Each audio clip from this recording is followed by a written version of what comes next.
আজকের আলোচনা হবে কি বলেন তো? আর পর্ব হচ্ছে 18, পর্বের নাম হচ্ছে আখিরাত, মানে মৃত্যু থেকে শুরু করে আমরা হাসর পর্যন্ত এসেছি। 18তম পর্বে আজকে আলোচনা হবে হাসর। আচ্ছা বলেন তো হাসর মানে কি? হাসর মানে মহাসমাবেশ। কোরআনে একটা 59 নম্বর একটা সূরা আছে, এই সূরার নাম কি বলতে পারেন আপনারা? সূরা হাসর। তাহলে হাসরের নামে কোরআনে একটা সূরাও আছে। অনেকের সূরা হাসরের শেষে 3 আয়াত মুখস্থ আছে না? আপনারা তো থাকার কথা। হ্যাঁ, সূরা হাসর। তা আজকে আলোচনা হবে হাসর। কিন্তু একটা মজার কথা বলি, এই সূরার নাম হয়েছে হাসর, কিন্তু মাত্র একটাই হাসরের আয়াত আছে, বাকি সব আয়াত বিভিন্ন। সূরা হাসরের যে 12টা আয়াত আছে কিনা, তার মধ্যে একটাই মাত্র আয়াতে হাসর শব্দটা এসেছে, বাকি সব বিভিন্ন আলোচনা। আর বাকি যত আলোচনা দেখবেন কোরআনের বিভিন্ন আয়াত থেকে আসবে হাসরের আলোচনা। তো আমি সর্বপ্রথমে মিকদাদ রাদিয়াল্লাহু তাআলা আনহু, রাসূল সাল্লাল্লাহু আলাইহি ওয়াসাল্লামের একজন প্রিয় সাহাবী মিকদাদ রাদিয়াল্লাহু তাআলা আনহু বর্ণনা করছেন একটা মজার হাদিস। বলছে আমি রাসূলুল্লাহ সাল্লাল্লাহু আলাইহি ওয়াসাল্লামের পাশে ছিলাম। কত সৌভাগ্য, তাই না? রাসূল সাল্লাল্লাহু আলাইহি ওয়াসাল্লামের পাশে থাকা এটা কি ছোটখাটো কোনো ব্যাপার নাকি? মিকদাদ রাদিয়াল্লাহু তাআলা আনহু বলছেন রাসূলুল্লাহ সাল্লাল্লাহু আলাইহি ওয়াসাল্লামকে আমি বলতে শুনেছি। কি বলছে এবার শুনেন। রাসূল সাল্লাল্লাহু আলাইহি ওয়াসাল্লাম কিয়ামতের দিন সূর্যকে, হাসরের ময়দানে সূর্যকে সৃষ্টিকুলের অতি নিকটে করে দেওয়া হবে। সুবহানাল্লাহ বলেন। আচ্ছা আপনারা অনেকে বিজ্ঞান পড়েছেন, এই পৃথিবী থেকে সূর্যের দূরত্ব বর্তমানে কত, কেউ বলতে পারেন? মাশাআল্লাহ, একজন হলো সঠিক উত্তর দিতে পেরেছেন। 15 লক্ষ কিলোমিটার সূর্য থেকে পৃথিবীর দূরত্ব। আর মুহাম্মদ সাল্লাল্লাহু আলাইহি ওয়াসাল্লাম বলছেন কি, যে হাসরের ময়দানে সূর্যকে মানুষের, মানে সৃষ্টিকুলের মানুষের নিকটবর্তী করে দেওয়া হবে। আর সূর্যের 12টি মুখ রয়েছে, এখন একটি মুখ দিয়ে তাপ দেয়। কয়টি মুখ দিয়ে বলেন তো? সূর্যের মুখ কেমন আমরা জানি না, এটা আল্লাহ ভালো জানেন, নবী ভালো জানেন, আমরা দেখিনি। তবে সূর্য আমরা দেখেছি যে একটা জ্বলন্ত বাষ্পকুণ্ডের মতো। তো এই সূর্যের নাকি 12টা মুখ রয়েছে, তাই এখন তাপ দেয় মাত্র একটা মুখ দিয়ে। আর এখন 15 লক্ষ কিলোমিটার দূরে সূর্য অবস্থান করছে। তারপরও আমরা ওই গ্রীষ্মের ওই চৈত্র বৈশাখ জ্যৈষ্ঠ মাসের যে তাপ পড়ে, আমরা ছাতা না হলে রাস্তায় পথ চলতে পারি না, একটা মুখের তাপে এত দূরত্ব থেকেও। আর মুহাম্মদ সাল্লাল্লাহু আলাইহি সাল্লাম বলছেন, মিকদাদ রাদিয়াল্লাহু তাআলা আনহু বর্ণনা করছেন যে কিয়ামতের ওই হাসরের ময়দানে আল্লাহ রাব্বুল আলামিন সূর্যকে মানুষের নিকটবর্তী করে দিবেন। এটা একটা হাদিস। আর একটা হাদিস শুনেন। আবু হুরায়রা রাদিয়াল্লাহু তাআলা আনহু বর্ণনা করছেন যে হাসরের ময়দানে সূর্য 1 মাইল, মাত্র 1 মাইল। 1 মাইল মানে মনে করেন যে এখান থেকে এই শেখদি রাস্তার মাথায়, এখানে কি 1 মাইল হবে? কাছাকাছি 1 মাইল, একটু কম বেশ হতে পারে আর কি। বা বাগড়া বাজারি ধরেন, এখান থেকে বাগড়া বাজারি ধরেন, এখান থেকে খাসের বাড়ি থেকে বাগড়া বাজার, এখানে 1 মাইল একটু বোধহয় বেশি হতে পারে। তাই আল্লাহ নবী সাল্লাল্লাহু আলাইহি ওয়াসাল্লাম বলছেন যে হাসরের ময়দানে সূর্য মানুষের 1 মাইল উপরে অবস্থান করবে। সুবহানাল্লাহ বলবেন না? সুবহানাল্লাহ। এখন 15 লক্ষ কিলোমিটার দূরে সূর্য রয়েছে, যে সূর্যের তাপে মানুষ গ্রীষ্মের সময় রাস্তায় পথ চলতে পারে না ছাতা ছাড়া। আর তখন সূর্য হবে 12টা মুখ। আর হাসরের ময়দানে সূর্য হবে মাত্র 1 মাইল। এটা একটা হাদিস। আর একটা হাদিস শুনেন, এই হাদিসটা কিন্তু আরো কঠিন হাদিস। তো এই হাদিসটা সনদটা নিয়ে একটু প্রশ্ন রয়েছে। সূর্য মানুষের অর্ধ হাত বুঝেন, মানে এখান থেকে এখানে হচ্ছে 1 হাত। তাহলে 1 হাতকে যদি অর্ধেক করি তাহলে এই অর্ধেক হয়। সূর্য মানুষের মাথা থেকে অর্ধ হাত উপরে হবে। সুবহানাল্লাহ বলবেন না? তো আগের 2টা হাদিসের সনদ সহি, আর এই হাদিসটার সনদটা হচ্ছে হাসান পর্যায়ের, মানে গ্রহণযোগ্য। তো 3টাই আমরা বিশ্বাস করলাম। তাহলে এক কথায় 3টা হাদিস থেকে আমরা জানতে পারলাম যে সূর্য মানুষের মাথার একেবারে নিকটবর্তী হয়ে যাবে। সুবহানাল্লাহ বলেন। তারপরে মুহাম্মদ সাল্লাল্লাহু আলাইহি ওয়াসাল্লাম বলছেন, তখন মানুষ সূর্যের তাপে আপন আপন আমল অনুযায়ী ঘামের মধ্যে ডুবে যাবে। মানুষ এমন বিভীষিকাময় পরিস্থিতি হবে, সূর্যের তাপে শরীর থেকে ঘাম বের হয়ে, আল্লাহর নবী সাল্লাল্লাহু আলাইহি ওয়াসাল্লাম বলছে আপন আপন আমল এবং পাপ অনুযায়ী ঘাম বের হবে। যার পাপ বেশি তার ঘামও বেশি, আর যার পাপ কম তার ঘামও কম। তখন মুহাম্মদ সাল্লাল্লাহু আলাইহি ওয়াসাল্লাম বলছে, পাপ অনুযায়ী কারো ঘাম হবে টাকনু পর্যন্ত, কারো ঘাম হবে হাঁটু পর্যন্ত, কারো ঘাম হবে কোমর পর্যন্ত, আবার কারো ঘাম হবে লাগাম পর্যন্ত। লাগাম মানে এই নাক মুখের কাছাকাছি। সুবহানাল্লাহ বলবেন না? মুহাম্মদ সাল্লাল্লাহু সাল্লাম বলেছেন, অতএব সত্য। কিয়ামতের ময়দানটা, হাসরের ময়দানটা এত বিভীষিকাময়, কঠিন, ভয়ঙ্কর হবে যে সেই দিনকে মানুষ সূর্যের তাপে ঘামতে থাকবে। কারো ঘাম হবে টাকনু পর্যন্ত, মানে যার পাপ কম তার হবে টাকনু পর্যন্ত, যার একটু পাপ বেশি তার হবে হাঁটু পর্যন্ত, যার পাপ তার থেকে একটু বেশি তার হবে কোমর পর্যন্ত। আর যার পাপ বেশি সে, অপর একটা হাদিসের মধ্যে রয়েছে যে ঘামের মধ্যে হাবুডুবু খাবে। সুবহানাল্লাহ বলেন। কত কঠিন ময়দান হবে। আপনারা কি কখনো চিন্তা করেন যে এই হাসরের ময়দান প্রত্যেককেই হাজির হতেই হবে? মনে করেন যে আজকে একজন পুলিশে আসামি ধরতে এসেছে, 10টা আসামি ধরতে এসেছে, 5টা ধরতে পারলো, 5 জন পালিয়ে গেল। কিন্তু হাসরের ময়দান কি এরকম হবে যে কেউ হাসরের ময়দানে উপস্থিত হবে, কেউ পালিয়ে যাবে? এরকম হবে কি? এরকম হবে না। মানে আমি আপনি যত মানুষ আছে সবাইকেই হাসরের ময়দানে উপস্থিত হওয়াই লাগবে। আচ্ছা, হাসর শব্দের অর্থ কি বলেন তো? মহাসমাবেশ। মানে এর থেকে বড় সমাবেশ আর কোনোদিন পৃথিবীতে হয়নি ও হবেও না। মহাসমাবেশ মোট একটা, সেটার নাম হচ্ছে হাসর। সেটার নাম কি? হাসর। আর আজকের আলোচনাটা হবে পুরোটাই হাসর। তারপরে মুহাম্মদ সাল্লাল্লাহু সাল্লাম বলছেন, এই কথাটি বলে মুহাম্মদ সাল্লাল্লাহু সাল্লাম নিজের মুখের দিকে ইঙ্গিত করলেন। মানে ইঙ্গিত করলে মানে লাগাম, মানে বলছেন কারো ঘাম হবে লাগাম পর্যন্ত। তখন সাহাবী মিকদাদ রাদিয়াল্লাহু তাআলা আনহু বলছেন, এই কথা বলে রাসূল সাল্লাল্লাহু আলাইহি সাল্লাম নিজের মুখের দিকে এইভাবে ইঙ্গিত করলেন যে মুখ বরাবর ঘাম হয়ে যাবে। সুবহানাল্লাহ, কত কঠিন ময়দান হবে। তারপরে যে ঘটনাটা ঘটবে এটা শুনেন। এখন তো সবাই ঘামছে, মনে করেন যে আপনারাও ঘামছেন। মানে কি হবে, কি হবে? আর সবাই কি বলবে জানেন?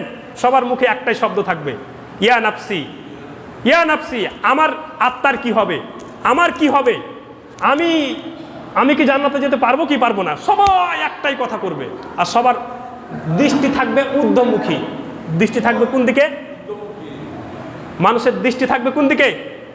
ঊর্ধ্বমুখী। সবাই চিন্তিত থাকবে যে আমার কি হবে, আমি কি জান্নাত পাবো, আল্লাহ কি আমাকে মাফ করবেন, আল্লাহ কি আমাকে ক্ষমা করবেন, আমার আমলনামা কি পাপের হালকা হবে আর নেকি কি ভারী হবে, সবাই এই চিন্তা থাকবে। আচ্ছা বলেন তো, একজন পরীক্ষার্থী মনে করেন যে এই এসএসসি পরীক্ষা দিয়ে আসছে, পরীক্ষা দিয়ে আসার পরে তার চিন্তা ভাবনা কি, আমি কি পাস করব, আমি কি সব সাবজেক্টে পাস করব, আমি কি A+ করতে পারবো, এরকম চিন্তা ভাবনা থাকে কি থাকে না? মানুষের চিন্তা ভাবনা এরকম থাকবে, ঊর্ধ্বমুখী। তখন আয়েশা জিজ্ঞেস করছি, ইয়া রাসূলুল্লাহ, হোফাতান ওরাতান গোরলান, আপনি যে বললেন কিয়ামতের মাঠে সবাই হবে উলঙ্গ, মানে কাপড় থাকবে না, ল্যাংটা থাকবে, আবার খাতনাবিহীন, ওরাতান হোফাতান খালি পায়ে, মানে পায়ে কোনো জুতাও থাকবে না, পরনে কোনো এই জুব্বাও থাকবে না, মাথায় রুমালও থাকবে না, আবার খাতনাও করা থাকবে না। তো অনেকে কি এই মানুষের লজ্জা স্থানের দিকে কি লক্ষ্য করবে না? তখন মুহাম্মদ সাল্লাল্লাহু আলাইহি ওয়াসাল্লাম বলছে, শুনো আয়েশা, সেই দিনকে মানুষ লজ্জা স্থানের দিকে তাকিয়ে, কেউ কারো লজ্জা স্থানের দিকে তাকাবে এই ফিলিংস থাকবে না। সবাই গভীর চিন্তায় পড়ে যাবে, ঊর্ধ্বমুখী হবে, আর সবাই বলবে ইয়া নাফসি, ইয়া নাফসি, আমার কি হবে, আমার কি হবে। সবাই ইয়া নাফসি, ইয়া নাফসি করে চিন্তায় বিভোর হয়ে যাবে। সুবহানাল্লাহ বলেন। এরকম একটা বিভীষিকাময় পরিস্থিতি হবে। এবার আল্লাহ ডাকবেন হাসরের ময়দানে। এবার কিভাবে আল্লাহ ডাকবেন শুনেন। এই হাদিসটা বর্ণনা করছেন আবু হুরায়রা রাদিয়াল্লাহু তাআলা আনহু। আল্লাহ সেদিন আবু হুরায়রা বলছেন, এই অবস্থা চলতে থাকবে। তখন আল্লাহ রাব্বুল আলামিন বান্দাদেরকে ডাক দিয়ে বলবেন, ইয়া হাসরাতাল ইবাদ, হে হাসরের ময়দানের মানুষেরা। তখন হাদিসের মধ্যে রয়েছে আল্লাহর পায়ের ললাট কেমন আমরা জানি না, পায়ের গোছা কেমন আমরা জানি না।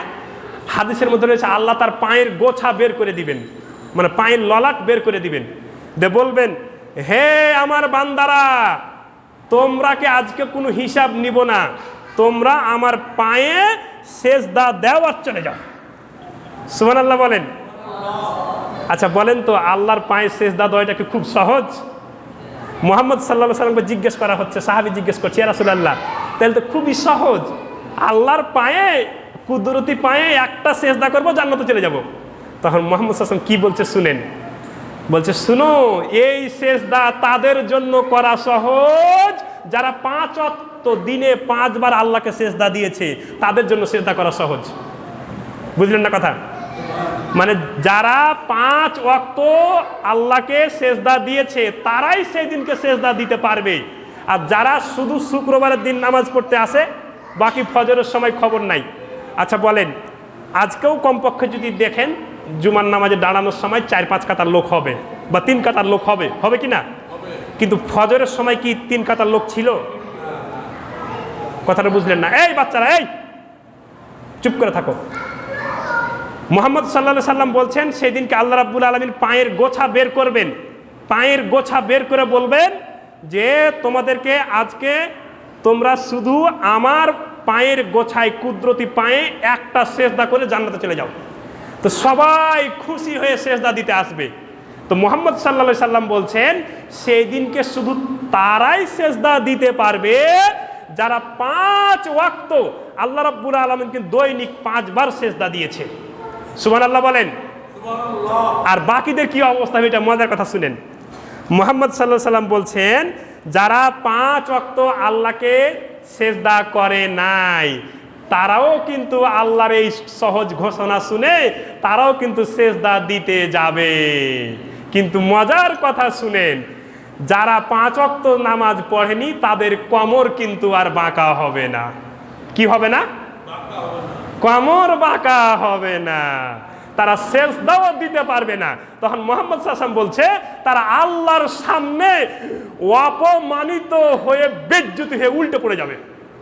উল্টে পড়া বুঝেন না? মানে আপনি মনে করেন যে সামনে এভাবে সেজদা রুকু করতে যাচ্ছিলেন, রুকু করতে যদি না পারেন তাহলে সামনে তো কিছু বল প্রয়োগ করেছেন, ওই বলটা কিন্তু প্রত্যেক ক্রিয়ার সমান ও বিপরীত প্রতিক্রিয়া আছে।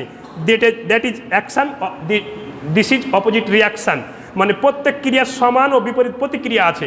আপনি রুকু করার জন্য সামনে ঝুঁকেছেন, যদি রুকু করতে না পারেন তাহলে পিছনে পড়বেন কি পড়বেন না? এটা মুহাম্মদ সাল্লাল্লাহু আলাইহি ওয়াসাল্লাম বলেছেন যে তারা আল্লাহকে সেজদা দিতে যাবে কিন্তু কোমর বাঁকা হবে না। তখন আল্লাহর সামনে চরমভাবে বেইজ্জত হয়ে উল্টে পড়ে যাবে। তখন আল্লাহ রাব্বুল আলামিন ফেরেশতাদেরকে বলবেন যে ফাখুজুহু, ধরো, ফাগুল্লুহু, এদেরকে জাহান্নামে নিক্ষেপ করো। নাউজুবিল্লাহ। তাহলে মানুষ সেই দিনকে এই হাসরের ময়দানে আল্লাহর পায়ে সেজদা দেওয়ার ঘোষণা শুনে সবাই সেজদা দিতে যাবে, কিন্তু সেজদা দিতে পারবে না। কারা পারবে? যারা 5 ওয়াক্ত নামাজ পড়েছে তারাই পারবে। আর যারা আজকে ফজরের নামাজে উপস্থিত হয়নি তারা পারবে বুঝি? পারবে? হ্যাঁ, জামাতে তো পড়াই লাগবে। নামাজ শুধু পড়লেই হবে না, সেটা পড়তে হবে জামাতে। সেটা পড়তে হবে কিসে? জামাতে। কোনো কারণে জামাত যদি মিস্টেক হয়, একাকী নামাজ পড়া বৈধ আছে, একাকী নামাজ পড়া বৈধ আছে। তো সেদিনকে তারা অপমানিত হবে। এবার অপমানিত হওয়ার পরের ঘটনাটা শুনেন। অপমানিত হয়ে গেল, তারপরে হাসরের ময়দানে আল্লাহ রাব্বুল আলামিন প্রত্যেক ব্যক্তিকে একটা করে আমল নামা দিবে। আমল নামা কি জিনিস? আমল নামা হচ্ছে আপনি 10 বছর বয়সের আগে কিন্তু আমল নামা লেখা শুরু হয় না, এটা মনে রাখেন। 10 বছর বয়সের আগে আমল নামা লেখা শুরু হয় না। 10 বছর যেদিন আপনার এই মানে পদার্পণ করবেন সেই দিন থেকে আপনার প্রত্যেকটা আমল, প্রত্যেকটা কর্ম, প্রত্যেকটা কথা, প্রত্যেকটা কাজ সব লিপিবদ্ধ হয়। যেটা আল্লাহ রাব্বুল আলামিন বলছেন যে মালি হাজাল কিতাব, এমন একটা আমলনামা হচ্ছে, এমন একটা বই, লা ইউগাদিরু সগীরাতাও ওয়ালা কাবীরাতান, ছোটটাও ছাড়ে নাই বড়টাও ছাড়ে নাই, ইল্লা আহসাহা, ন্যায্য হিসাব রাখে, ওয়া ওয়া জাদিলু আমিলু হাজিরান ওয়ালা ইয়াজলিমু রাব্বুকা আহাদা। আর আল্লাহ রাব্বুল আলামিন সেই দিনকে আমলনামা সবার হাতে হাতে হাতে পৌঁছানোর পরে বলবেন তোমাদের রব তোমাদের প্রতি কোনো জুলুম করেনি, কোনো অন্যায় করেনি, তোমরা যা করেছ তাই লেখা হয়েছে। তখন হাদিসের মধ্যে বর্ণিত হয়েছে কিছু কিছু বান্দা অস্বীকার করবে, কিছু কিছু বান্দা বলবে যে এত পাপ তো আমি করি নাই, এত অন্যায় তো আমি করি নাই, এ তো বিশাল বিশাল পাপের রাশি তো আমার না। আচ্ছা আপনারা বলেন তো, আল্লাহর সামনে যদি কেউ পাপ অস্বীকার করে, আল্লাহ রাব্বুল আলামিন প্রমাণ করতে পারবেন কি পারবেন না? কি দিয়ে প্রমাণ করবেন? সূরা হাসরের 65 নম্বর আয়াত, আল ইয়াউমা নাকতিমু আলা আফওয়াহিহিম ওয়া তুকাল্লিমুনা আইদিহিম ওয়া তাশহাদু আরজুলুহুম বিমা কানু ইয়াকসিবুন। বান্দা যখন তার পাপ অস্বীকার করবে, তখন আল্লাহ রাব্বুল আলামিন তার মুখে আফওয়াহিহিম, নাকতিমু আলা আফওয়াহিহিম মানে মুখে মোহর মেরে দিবেন, মানে মুখ বন্ধ, এখন আর মুখে কথা হবে না। আফওয়াহিহিম ওয়া তুকাল্লিমুনা আইদিহিম, কাল্লিম মানে কল মানে কথা বলা, ওয়া তুকাল্লিমুনা আইদিহিম মুখ বন্ধ হয়ে যাবে, তখন তার ওয়া তাশহাদু আরজুলুহুম বিমা কানু ইয়াকসিবুন, তখন আল্লাহ বলবেন হাতকে ইশারা করবেন, এই হাত বলো। এবার আমল নামাতে যা লেখা রয়েছে হাত হুবহুব তা বলে দিচ্ছে। সুবহানাল্লাহ বলবেন না? মানে আপনি কোথায় কি করেছেন, কোথায় কার জমির আইল ঠেলেছেন, কোথায় প্রতিবেশীকে কি কথা বলে কষ্ট দিয়েছেন, কার জমি লুণ্ঠন করেছেন, কার জমি দখল করেছেন, তারপরে কার জমির ফসল মানে চুরি করেছেন, বা কাউকে কার সাথে ধোঁকাবাজি করেছেন, প্রতারণা করেছেন, চুগলখড়ি করেছেন, মিথ্যা কথা বলেছেন, গীবত করেছেন, যা করেছেন সব হাতে বলতে থাকবে। তখন এক পর্যায়ে যখন হাতের বলা শেষ হবে, তখন আল্লাহ রাব্বুল আলামিন বলছে, বান্দা বলবে যে হাত আমার বিপক্ষে চলে গিয়েছে, হাতের সাক্ষী আমি মানি না। বাহ, এ বান্দা তো কিন্তু খুব জাদ্রেল বান্দা আছে। একথা সূরা ইয়াসিনের 65 নম্বর আয়াতের মধ্যে যদি আল্লাহ না বলতেন আমরা জানতেই পারতাম না। বান্দা তখন বলবে হাত আমার বিপক্ষে চলে গিয়েছে, আমি হাতের কথা সাক্ষী মানি না। তখন আল্লাহ বলছেন, সাথে সাথে আল্লাহ বলছেন ওয়া তাশহাদু আরজুলুহুম বিমা কানু ইয়াকসিবুন, পায়ের দিকে আল্লাহ ইশারা করবেন, এই পা বলো, হাত তো তোমার বিপক্ষে চলে গেছে, এবার পা বলো। এবার পা তখন কি বলবে জানেন? ওয়া তাশহাদু আরজুলুহুম বিমা কানু ইয়াকসিবুন, হাতে যা বলেছে অনুরূপ পায়ে তা বলে দিবে। এবার কি আর অস্বীকার করার কোনো সুযোগ আছে? এই হবে হাসরের মাঠ। এটা হচ্ছে হাসরের মাঠ। হাসরের মাঠ এত বেশি ভয়াবহ। তারপরে রাসূল সাল্লাল্লাহু আলাইহি ওয়াসাল্লাম বলছেন যে এই হাদিসটা আদি ইবনে হাতিম রাদিয়াল্লাহু তাআলা আনহু বর্ণনা করেছেন। হাদিসটি সহিহ বুখারীর 7512 নম্বরে বর্ণিত হয়েছে। তারপরে আদি ইবনে হাতিম রাদিয়াল্লাহু তাআলা আনহু বলছেন, রাসূল সাল্লাল্লাহু আলাইহি ওয়াসাল্লাম বলছেন হাসরের ময়দানে কোনো দোভাষী থাকবে না। দোভাষী মানে মনে করেন যে আপনি আদালতে দাঁড়িয়েছেন, তা আদালতে দাঁড়িয়ে আপনার যারা বিচারক তারা হচ্ছে ইংরেজিতে বিচার করে, ইংরেজিতে এই আপনার বিভিন্ন লিখে, আইন কানুন লিখে। তখন মনে করেন যে বিচারক বলছে যে I am very happy to get scholarian talent like Mohammad Hossain by my side. তখন আপনি এটা অর্থ বুঝছেন না, তখন যিনি একজন ভালো বাংলা ইংরেজি বুঝে তিনি বলছেন যে এটার অর্থ হচ্ছে কি জানেন, যে আই এম ভেরি হ্যাপি, আমি খুব খুশি, টু গেট পে স্কলারিয়ান ট্যালেন্ট, মেধাবী এবং খুব বুদ্ধিমান, বাই মাই সাইড আমার পাশে, লাইক মোহাম্মদ হোসেন, মানে মোহাম্মদ হোসেনের মতো একজন মেধাবী বুদ্ধিমান লোক পেয়ে খুব খুশি হয়েছে, এটা বুঝাতে চাচ্ছেন। এটাকে আরবিতে বলা হয় দোভাষী। এটা হচ্ছে কি বলা হয়, যিনি এক ভাষা থেকে আরেক ভাষায় অনুবাদ করে দেন। তো মুহাম্মদ সাল্লাল্লাহু আলাইহি ওয়াসাল্লাম বলছেন কিয়ামতের এই ময়দানে কোনো দোভাষী থাকবে না। মানে আপনি যে আরবি বুঝবেন না, আপনাকে যে আরবি বুঝিয়ে দিবে আরেকজন লোক এসে, এরকম কেউ থাকবে না। এত ভয়াবহ। একটা মজার কথা বলি, ওই হাসরের ময়দানে সবাই আরবি বুঝতে পারবে। আপনি আরবি জানেন না, কিচ্ছু জানেন না, আরবি ব্যাকরণ জানেন না, নাহু জানেন না, কিচ্ছু জানেন না, আপনি সেদিনকে আরবির পণ্ডিত হবেন। এই জন্য মুহাম্মদ সাল্লাল্লাহু আলাইহি ওয়াসাল্লাম কি বলছে জানেন? আরবিকে তোমরা 3 কারণে ভালোবাসো। এক, আরবি ভাষায় কোরআন ও হাদিস নাজিল হয়েছে। কি নাজিল হয়েছে বলেন তো? মানে ওহী, এক কথায় ওহী নাজিল হয়েছে। আরবি ভাষায় কি নাজিল হয়েছে? ওহী নাজিল হয়েছে। 2, তোমাদের নবী মুহাম্মদ সাল্লাল্লাহু আলাইহি ওয়াসাল্লামের মাতৃভাষা আরবি। 3, আখিরাতের ভাষা আরবি। আখিরাত মানে মৃত্যুর পর থেকে, কবর থেকে শুরু করে একবার জান্নাত জাহান্নাম পর্যন্ত সবটাকে আখিরাত বলা হয়। আর আমার আলোচনায় চলছে আখিরাত পর্ব, 18তম পর্ব আজকে চলছে। তো আখিরাতের ভাষা হচ্ছে কি? আরবি। মানে মৃত্যুর পর থেকে আপনি আরবির পণ্ডিত। আচ্ছা, কবরের প্রশ্ন কি বাংলাতে হয় না আরবিতে হয়? আরবিতে। উত্তর দিতে পারে কি পারে না? যারা ইমানদার তারা পারে কি পারে না? অথচ অনেক ইমানদার লোক আছে, এরা প্রশ্ন উত্তর, এই 3টা প্রশ্ন কোনদিন শুনেইনি, কিন্তু আর ইমান আছে, উত্তর দিতে পারবে কি না? পারবে। প্রশ্ন না জানুক, কিন্তু আর ইমান যা আছে উত্তর দিতে পারবে, কারণ ও মল্লাই আরবি বুঝতে পারবে। তো মুহাম্মদ সাল্লাল্লাহু আলাইহি ওয়াসাল্লাম কি বলছেন? যে তোমরা 3 কারণে আরবিকে ভালোবাসো। বলুন তো দেখি। 1, আরবি ভাষায় কোরআন হাদিস নাজিল হয়েছে। 2 মুহাম্মদ সাল্লাল্লাহু আলাইহি ওয়াসাল্লামের ভাষা আরবি। 3 আখিরাতের ভাষা আরবি। আখিরাতের ভাষা যদি আরবি হয় তাহলে হাসরের ভাষা কি হবে? আরবি। হাসরের ভাষাও আরবি। তো সেই দিনকে রাসূল সাল্লাল্লাহু আলাইহি ওয়াসাল্লাম বলছেন যে কোনো দোভাষী থাকবে না, মানে আপনি আরবি বুঝতে পারবেন, আপনাকে আরবি অনুবাদ করে দেওয়ার কোনো সুযোগ নাই।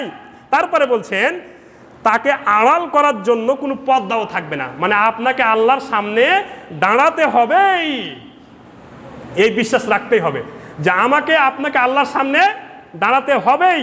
আর আল্লাহর সামনে দাঁড়াতে গিয়ে কোনো পর্দা থাকবে না। মনে করেন যে আপনি এই প্রধান উপদেষ্টার সাথে ডক্টর মোহাম্মদ ইউনূসের সাথে সাক্ষাৎ করতে গিয়েছেন, তা আপনাকে ভয় লাগছে, 10 জন গিয়েছেন, সামনে 2 জন কথা বললো, আপনি আড়ালে থাকলেন। এরকম আড়ালে দুনিয়াতে থাকা যায়, কিন্তু বিচার যখন হাসরের ময়দানে শুরু হয়ে যাবে তখন মুহাম্মদ সাল্লাল্লাহু আলাইহি ওয়াসাল্লাম বলছেন কোনো আড়াল থাকবে না, কোনো পর্দাও থাকবে না। সুবহানাল্লাহ বলবেন না? সুবহানাল্লাহ। তারপরে মুহাম্মদ সাল্লাল্লাহু আলাইহি ওয়াসাল্লাম বলছে শুনো, জাহান্নাম হচ্ছে খুব ভয়াবহ, তোমরা একটা খেজুরের বিনিময়ে হলো জাহান্নাম থেকে বাঁচার চেষ্টা করো।